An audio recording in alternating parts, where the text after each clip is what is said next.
Hello friends, कैसे हैं आप सभी। आई होप स्वस्थ होंगे, मस्त होंगे, अपनी पढ़ाई कर रहे होंगे। देखिए, CET 10+2 का हम पेपर सॉल्व कर रहे हैं, जो पहले किए थे 18 तक। उसके बाद आगे करते हैं। निम्न में से कौन सी एक अपारदर्शी वस्तु है? ओपेक ऑब्जेक्ट है। केरोसिन, बी लकड़ी, सी ग्लास कांच, डी पानी। अपारदर्शी, जिसमें हम आर पार नहीं देख सकते, ओपाक्यू ऑब्जेक्ट है। तो इसमें आंसर होगा हमारा बी। लकड़ी जो है एक अपारदर्शी वस्तु है। आगे बढ़ते हैं। पेरिस ओलंपिक 2024 में मेडलों की टैली उद्देश्य देखिए। प्रथम स्थान किसने प्राप्त किया? USA ने प्राप्त किया। और 62वीं प्राप्त करी पाकिस्तान ने। और 62वीं करी पाकिस्तान ने। और तीसरा प्राप्त किया जापान ने किया स्थान। जापान ने तीसरा स्थान किया पेरिस ओलंपिक में। और 71वीं भारत ने प्राप्त करी। तो पेरिस ओलंपिक टैली में भारत ने 71वां स्थान प्राप्त किया था और जापान ने किया था तीसरा स्थान। तो इसमें आंसर हो जाएगा तुम्हारा, कौन सा राइट हो जाएगा? तो प्रथम किया तुम्हारा USA 2 3 4 1। तो 2 3 4 1 2 3 4 1 2 1 3, ये भी हो जाएगा बी। 20 का आंसर राइट है।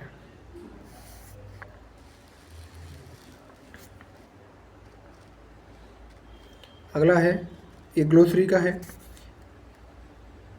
सबऑर्डिनेट, सबऑर्डिनेट के लिए प्रयुक्त हिंदी शब्द क्या है? अधीनस्थ, अनुज्ञप्ति, प्रवर, अधिशेष। तो सबऑर्डिनेट के लिए होता है अधीनस्थ। ठीक है, ये आप सब जानते हैं। सबऑर्डिनेट को बोलते हैं हिंदी में अधीनस्थ बोलते हैं, ये चीज़ ध्यान रखना। अगला क्वेश्चन है, नी विसर्ग प्लस रस की संधि होगी। आप जानते हैं ये तो होगा नहीं, ये नीरज होगा नहीं। FC और D देखिए। देखो इसमें क्या होता है कि विसर्ग से पहले कोई भी स्वर हो और विसर्ग के बाद रा हो, तो विसर्ग से पहले जो स्वर है उसको हम करते हैं बड़ा। तो ये नी जो है ना, ये नी जो है, ठीक है, ये चेंज हो जाएगा दीर्घ में। ठीक है ना, ये सूत्र होता है कि विसर्ग के बाद रा हो, विसर्ग से पहले कोई भी स्वर हो, तो वहाँ विसर्ग से पहले स्वर को हम बड़ा कर देते हैं। तो ये तो होगा नहीं, इसमें आंसर होगा डी, नीरस। ये इसमें सही आंसर है। ठीक है, ये ध्यान रखना आप। अगला क्वेश्चन है, पत्थर तोड़ने के कार्य संबंधी इकाई चलाने के लिए वातावरण संबंधी निर्देश किस संस्था ने दिया था? ये दिया है NGT राष्ट्रीय ग्रीन ट्रिब्यूनल, CPCB केंद्रीय प्रदूषण नियंत्रण board, central pollution control board, NITI Aayog, NAV। तो इसमें बी आंसर हो जाएगा राइट।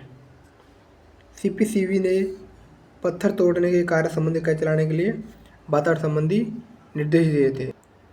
देखिए अगला क्वेश्चन है, अनेकार्थी खग, अनेकार्थी शब्द है खग, खग का प्रयोग किस अर्थ में होता है?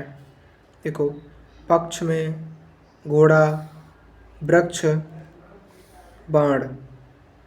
तो खग का हम अनेक अर्थ में प्रयोग करते हैं, बाण के अर्थ में। तो इसमें डी आ जाएगा। ठीक है, घोड़ा बोलते हैं, घोटक घोड़ा बोलते हैं, घोड़ा है, ये उसके परिभाषा है। अगला क्वेश्चन साइंस का है, रस्टिंग। लोहे पर जंग लगता है हवा तथा पानी दोनों की एब्सेंस में, प्रेजेंस में।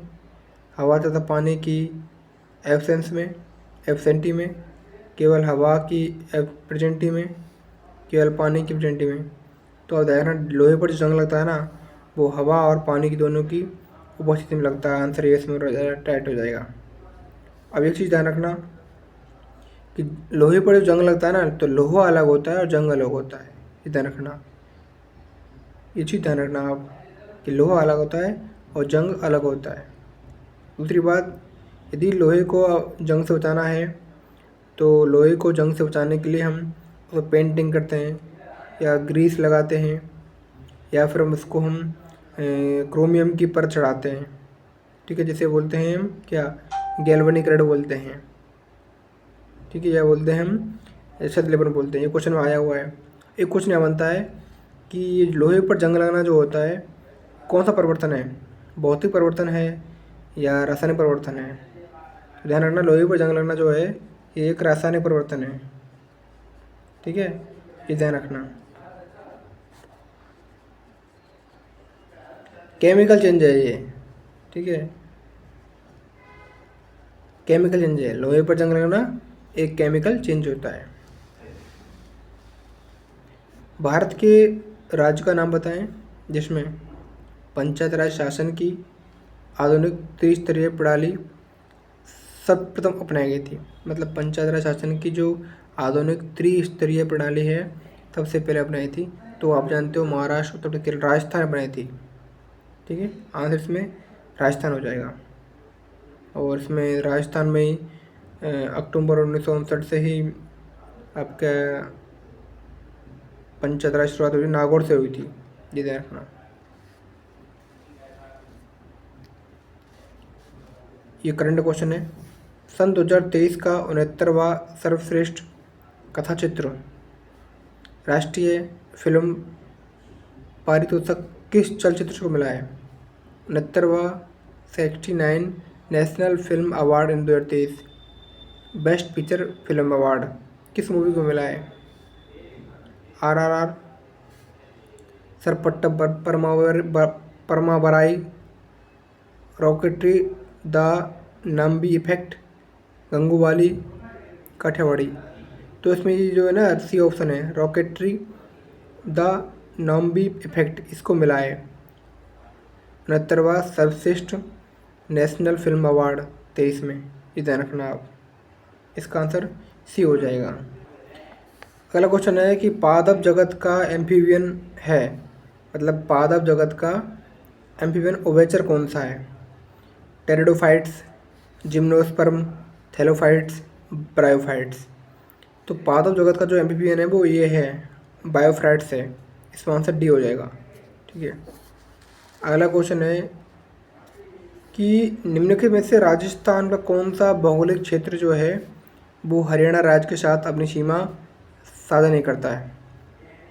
हरियाणा जो उत्तर पूर्व में है, ठीक है, ये हाड़ौती प्रदेश, अर्धशुष्क, अरावली, मैदानी, तो ये करता है, अरावली करती है, पूर्व मैदान करता है, ये नहीं करता क्योंकि दक्षिण पूर्व पठार प्रदेश जो होता है इसे कहते हैं हाड़ौती प्रदेश, कोटा, बूंदी, बारा, झालावाड़ वाला एरिया आता है इसमें।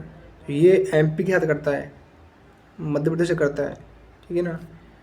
तो हरियाणा से ये नहीं करता और सब हरियाणा से करते हैं, इसका आंसर ए राइट हो जाएगा। तो ये हमारा राजस्थान की सीमा से, स्थलीय सीमा से क्वेश्चन पूछा, इसमें किन किन राज्यों से सीमा लगती है हमारे देश की। आप जानते हो कि ऊपर लगती है पंजाब की, सबसे कम लगती है 89 किलोमीटर, फिर तुम्हारी हरियाणा की है, उत्तर प्रदेश की है, उत्तर प्रदेश के अलावा फिर मध्य प्रदेश की है 1600 किलोमीटर लगती है, और लास्ट में गुजरात की लगती है। तो ये 5 राज्य हैं जिनकी सीमा लगती है राजस्थान से। अगला क्वेश्चन है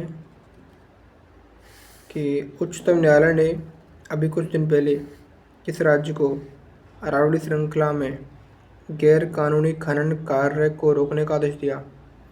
अरावली श्रृंखला में गैर कानूनी काम चल रहा था, इलीगल माइनिंग चल रही थी अरावली में, तो सुप्रीम कोर्ट ने रिसेंटली ऑर्डर दिया है, तो राजस्थान में दिया है क्योंकि अरावली श्रृंखला राजस्थान में माइनिंग हो रही थी उसमें दिया था, ठीक है ना।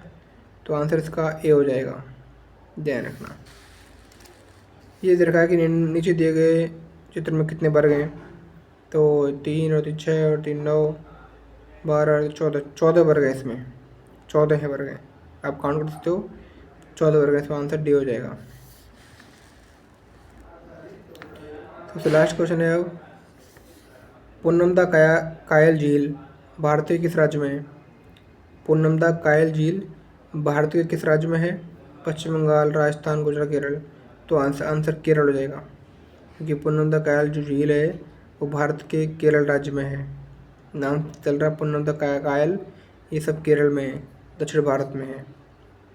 ठीक है, थैंक्स फ्रेंड्स, बहुत बहुत धन्यवाद। आगे क्वेश्चनों को हम नेक्स्ट वीडियो में करेंगे। ओके, धन्यवाद।